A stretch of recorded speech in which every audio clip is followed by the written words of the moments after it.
namanya ya. Dalam itu lewat aja dilihat paspornya, kemudian dimasukkan ke ruangan sebentar, kemudian nunggu pesawat mau terbang. Begitu pesawat sudah siap, maka suruh masuk. Sementara kita belum pakai baju ihram. Akhirnya ada yang di jalan pakai, ada yang di sana nyopot sana nyopot sini. Wah, susah itu. Yang paling aman perempuan, ibu-ibu aman. Karena ibu-ibu pakaian ihramnya ya itulah yang ibu pakai. Ya Bu. Jadi itulah yang ibu pakai pakaian ihram itulah. Kalau bapak-bapak jangan repot pakainya. Kalau yang gelombang kedua ya, gelombang kedua. Ada nanti yang di pesawat, pakai baju ihramnya di pesawat. Itu juga bermasalah Pak. Karena apa? Pesawat itu sempit, ya kan? Sempit itu kan ada gang sedikit, bapak pakai di situ, sementara di situ campur lagi perempuan. Pas lagi pakai, bapak kan nggak biasa pakai itu kan? Nah itu masalah juga kan? Dan nggak bisa wudhu di pesawat, adanya tayamum. Makanya kalau bisa paling lambat nanti mungkin kita disuruh mata kalau gelombang kedua. Kalau gelombang satu aman, nggak ada masalah. Ini Pak, yang gelombang kedua, yang nggak masalah itu yang gelombang kedua pakai baju ihramnya.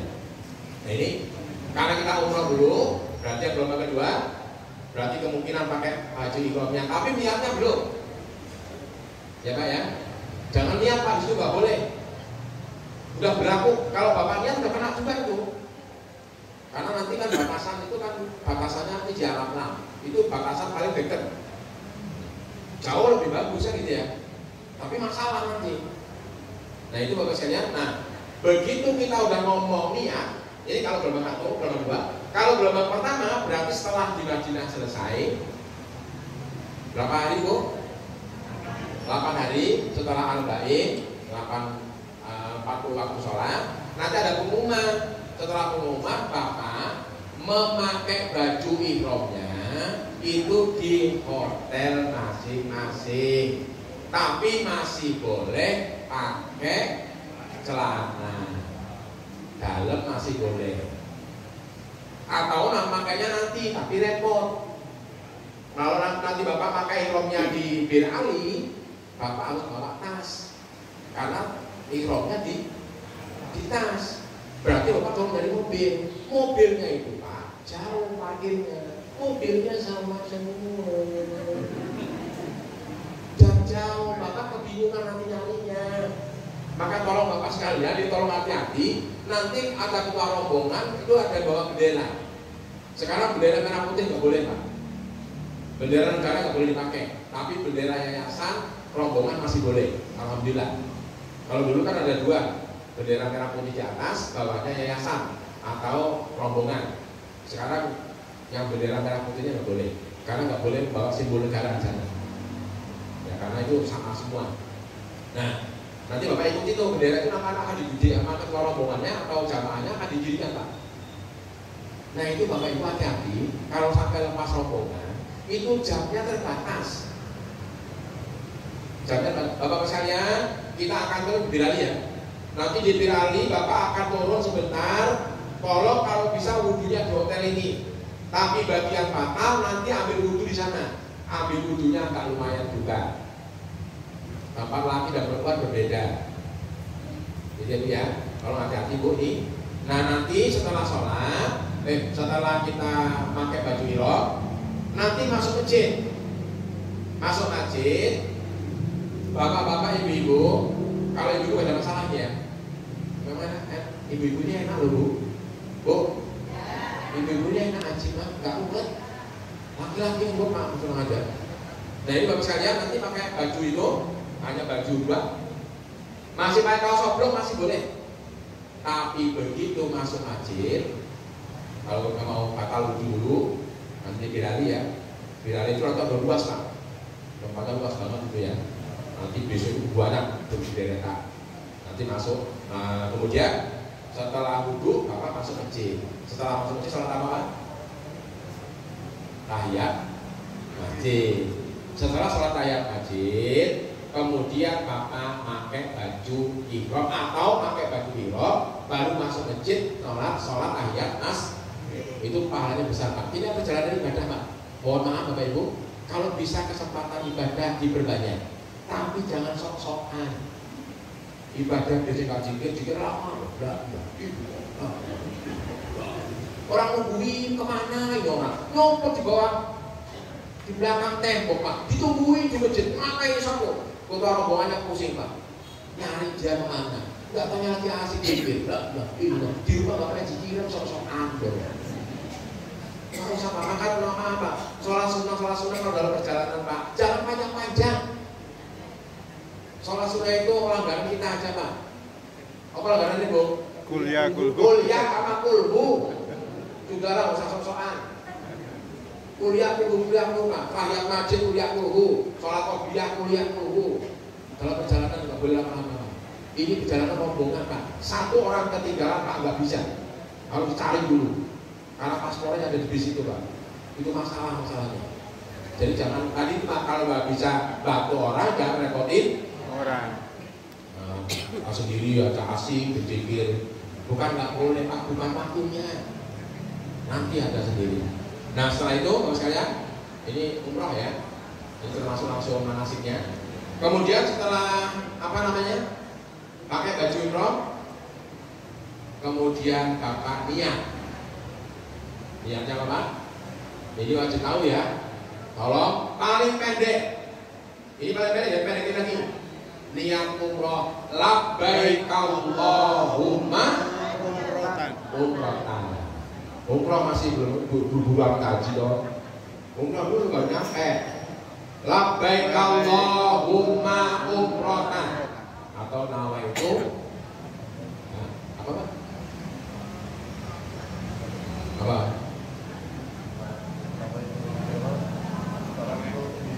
Ya, nama itu apa biha lillahi ta'ala. Tapi kita pakai yang biasanya pendek aja Pak. Karena kalau panjang-panjang mimpinnya susah, orangnya banyak hafal, malah nanti lupa. Maka yang paling pendek adalah labbaik Allahumma umrotan. Kita ulang lagi Pak nanti di bis. Bapak nanti udah sholat, udah turun selesai niat, kemudian sholat sunnah ihram atau pakai ihram dulu baru sholat boleh, atau niat dulu baru sholat juga boleh. Enggak sholat juga nggak apa-apa, hukumnya sudah. Tapi waktunya jangan sholat ya, sholat ihram namanya. Kemudian setelah niat, kemudian kita barulah berhak membaca talbiyah. Sebelum niat belum boleh aslinya Pak. Jadi bacanya labbaik Allahumma labbaik itu dibaca setelah niat itu. Nanti Bapak nyampe di bis belum. Kalau di Madinah turun dari pesawat belum ada bacaan itu Pak. Di Madinah nggak ada bacaan itu. Selama 8 hari Bapak di Madinah Ibu nggak ada labbaik Allahumma labbaik, nggak ada. Pak, Bu, nggak ada. Jangan nanti begitu masuk, labbaik Allahumma labbaik, ketawain orang sampean. Ini di Madinah belum prosesi haji umroh, belum. Dimulai baca talbiyah setelah sampai bin Ali dulu. Paham Bapak Ibu? Nah, setelah baca talbiyah, Pak niat selesai, maka kemudian baca talbiyah, naik bus. Di bis itu Bapak Ibu nanti oleh ketua rombongan diulang lagi Pak Ustadz ya. Nanti kita ngomong Bapak Ibu untuk menguatkan kembali. Siapa tahu ada yang belum niat. Karena ini adalah wajib apa rukun? Wajib apa rukun? Wajib haji umroh apa rukun umroh? Masalah Bapak. Kalau Bapak sampai niatnya lupa di tempat itu, ya. Rukunnya itu mikotnya, tapi melafalkannya itu wajib. Melafalkannya wajib, tapi mikotnya rukun, jadi masalah. Kalau Bapak sampai nggak baca niat di mikot, di Bir Ali atau di Yatamlam, sudah sampai ke Mekah, Bapak Ibu belum niat, maka ada masalah besar. Berarti satu, dia harus balik lagi ke Madinah. Nah, maksudnya ini Pak kalau ini kembali ke Madinah, kemudian niat di Bir Ali, kemudian balik lagi ke Mekah. Nyater mobil sendiri. Mobil siapa ya Bang? Bapak kan salah sendiri, masa ngajak orang. Bapak tolong hati-hati Pak ya. Ini maaf yang Bapak mandiri hati-hati Pak. Yang mandiri, yang ketua rombongannya mungkin belum paham, lupa mengasih tahu Bapak ibunya cuek. Ya sudah, harus balik ke Madinah. Kalau nggak balik, maka pilihan kedua apa itu? Kena dam. Jadi dam ini Pak nih pelanggaran. Damnya apa nih? Motong kambing 1, 750 real habis Pak. Hanya gara-gara motong sampai kalau bukan umrohan kambing itu habis. Bapak tidur aja. Hati-hati Pak, mohon maaf. Ini perjalanan ibadah bukan mainan. Itu namanya rukun dan wajib haji di situ. Rukunnya adalah mikot tempatnya itu, tapi wajibnya adalah niatnya rukun, tapi mikotnya wajib. Paham? Paham Ibu? Saling ngerti nanti ya Pak ya. Nah, Bapak begitu ngomong labbaik Allahumma umrohan, harus sudah steril Pak. Tidak boleh satupun ada yang nempel, yang berjahit, yang baju misalnya, baik kolor, celana, kaos, atau yang lain. Tapi bagaimana kalau tas? Bapak bawa tas kan berjahit, boleh tidak? Boleh nggak Pak? Boleh. Boleh. Mengapa tas boleh? Karena tas bukan baju, bukan pakaian tas itu. Maka mau Bapak mama bawa tas yang jahit semua nggak ada bolongannya nggak apa-apa. Saking bolehnya ya. Ada tas jahit semua apa pokoknya. Boleh. Sabuk boleh sabuk? Sabuk berjahit? Boleh. Mengapa boleh? Karena sabuk bukan pakaian. Sorry. Kemudian jam tangan? Kacamata? Boleh. Apalagi Pak? Yang Bapak ragu-ragu di sini. Dompet? Apalagi Pak dompet? Apalagi gak ada duitnya, boleh Pak. Takut ada orang ngasih, kita ada tempatnya. Itu ya Pak ya. Nah Bapak Ibu, begitu nyampe ke ngomong labbaik Allahumma umrohan, maka wa man farada fihi al hajjah fala rafasa wala fusuqa wala jidala fil hajj. Berlaku di situ. Ketika kalian melaksanakan ibadah haji atau umroh, maka tolong jangan rafas, jangan fasik, jangan jidal. Ini Bapak Ibu, kalau melakukan ini maka pahalanya habis Pak. Bisa Bapak Ibu itu nanti akan 5 bulan itu umrohnya sah tapi nggak dapat apa-apa. Gitu. Coba ya. Karena pelanggarannya apa? Kan kita apa? Wamang korobinasa wala rafas apa sih Pak? Rafas Bu? Rafas apa sih? Rafas apa rafas? Ada yang tahu? Apa? Berantem jidal itu Pak. Rafas ini ngomong membayangkan, melakukan, bicara sesuatu yang menyebabkan nafsunya naik gitu. Termasuk pakaian. Awas Pak. Bapak udah ngomong lagi Pak. Apa kalau udah lambe kalau mau umrohan itu nggak boleh lagi Pak. Apa namanya? Apa sih namanya? Ngomong-ngomong gitu ya. Atau lihat gambar HP yang sifatnya ini nggak boleh ngomong apa ini pakaiannya maaf ya Bu ya. Tapi sekarang nggak begitu ketat sih, kalau dulu ketat banget. Dulu Pak Bu, kalau kita turun dari Jeddah dari pesawat itu dulu kan diperiksa satu Pak. Kalau sekarang karena budi nggak periksa lagi. Dulu periksa satu, matanya begini, kotor, terus tangannya dipakai ini. Kemudian nanti diperiksa semuanya, termasuk pakaiannya Pak dulu. Sehingga ibu dulu ada yang pakaiannya maaf, kadang-kadang pakaiannya ketat. Kalau yang ketat itu biasanya ditahan, tahan sama dia, kemudian maksud dia itu suruh ganti. maju lagi, turun mundur lagi. Apa lagu dan bahkan nggak ngerti bahasanya mereka apa ngomong apa. Apalagi kalau dulu Pak, dulu tuh ganas-ganas Pak, orang Arab Pak. Sekarang lama-lama Pak, sekarang Pak. Saya kemarin di 19 itu udah banyak perempuan tugasnya. Kalau dulu nggak ada perempuan. Sekarang udah banyak perempuan ya Bu ya. Tadi cantik lagi Pak. Itu banyak cantik Pak. Ya Allah cantik amat orangnya. Ada yang ke Mekah nangis Pak. Nangis. Kenapa nangis Pak? Ya Allah maaf. Segini banyak orang cantik semua, yang jelek cuma kamu. Wah, kurang nangis dia Pak, kesel itu dia Pak. Yang jelek cuma istrinya. Kata istrinya ngomong, ya aku juga gitu Pak. Nyesel aku Pak, segitu banyak orang ganteng cuma jelek apa gitu ya. Dia udah jelek karena jelek udah nggak usah ribut. Kan gitu Pak ya. Itu rokas ya. Ngomong apapun lah kayak Pak ya. Termasuk Bapak maaf ya Pak ya. Kalau lagi itu kalau bisa jangan gandengan dulu Pak. Bu, maaf ya. Ini nanti begitu ngomong lagu kalau ngomong Quran, kalau dia jangan gandengan dulu. Nanti gandengannya nanti. Nanti Pak nanti. Ini takutnya rokas. Gitu loh.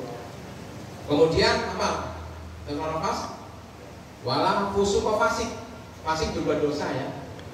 Berbuat dosa apa saja. Makanya kalau bisa bantu Pak, itu berbuat baik di situ. Ya kemudian jika sudah itu berantem, ada nggak main Pak? Ada suami istri kadang-kadang malahan. Pak depan Pak, wah Pak depan aja. Dorong-dorongan depan Pak, itu jalan. Ini benar ya. Nah itu hati-hati Pak.